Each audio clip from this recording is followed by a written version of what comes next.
Hi everyone, I'm Yan and welcome to my table. Today I'm sharing an extremely easy recipe for an amazing tasting and beautiful focaccia. It's crispy on the outside, chewy and tender within, and so easy to make that you will never ever buy focaccia again. The key here is to start the day before. At least 18 hours before, you want to mix together all-purpose flour with salt, instant dry yeast, and pitted Kalamata olives that's been preserved in oil. Choose a good quality olive because it's such a big flavor component in this recipe. Then add in water and mix the dough together with a wooden spoon or spatula. This is a very high hydration dough, but since we won't be handling it by hand, no fuss, no muss, no skills needed. Just stir together until everything is well combined and we're done. Drizzle some extra virgin olive oil on the surface of the wet dough mixture and spread it around so that it covers the surface. Then cover with plastic wrap or a lid and put that into the fridge for at least 18 hours and up to 2 days. The next day, several hours before you want to enjoy the bread, take out the dough from the fridge.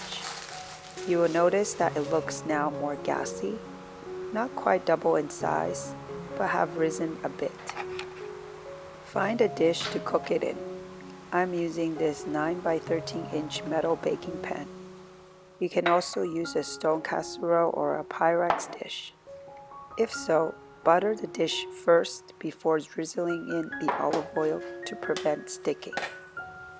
You want to put in about 1/8 of a cup of extra virgin olive oil, making sure the oil coats the bottom really well. You can of course adjust the amount of oil used, but do use a decent amount to get that crispy bottom. Tip the dough into the pan using a spatula and spread the dough to fill the pan, pushing to the corners as much as possible. Cover loosely again with plastic wrap and leave it to rise in a warm, draft-free place. This time between 2 to 3 hours. Could even take up to 4 hours. But no work is required from you. When it's all puffed up, jiggly and bubbly, dimple the dough all over with some greased fingers. This action degasses the dough and is so satisfying. And as this is a tomato olive focaccia, I'm topping the dimpled dough with halved plum tomatoes placed with the cut side up. This way the tomato juices stay put and give you a burst of flavor when you bite into it. And fresh rosemary. Please don't use dried rosemary. If you don't have fresh, just omit it altogether.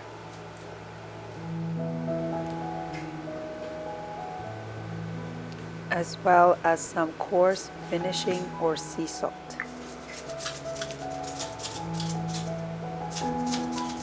Finally, drizzle a bit more olive oil on top, and it's ready for the oven.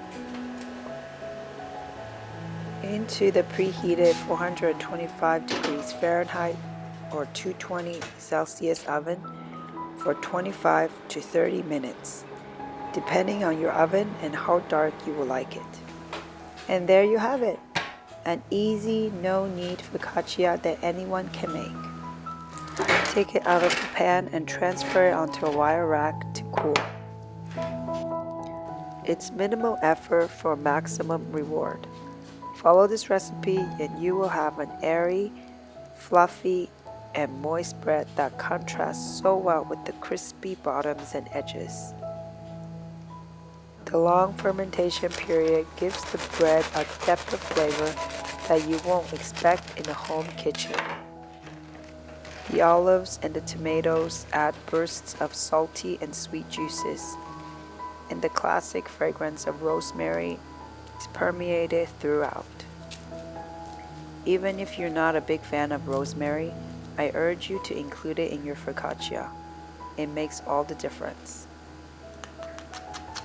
You will love this bread fresh out of the oven, but if you have it the next day, warm it up in a toaster oven or an air fryer and it will be good as new.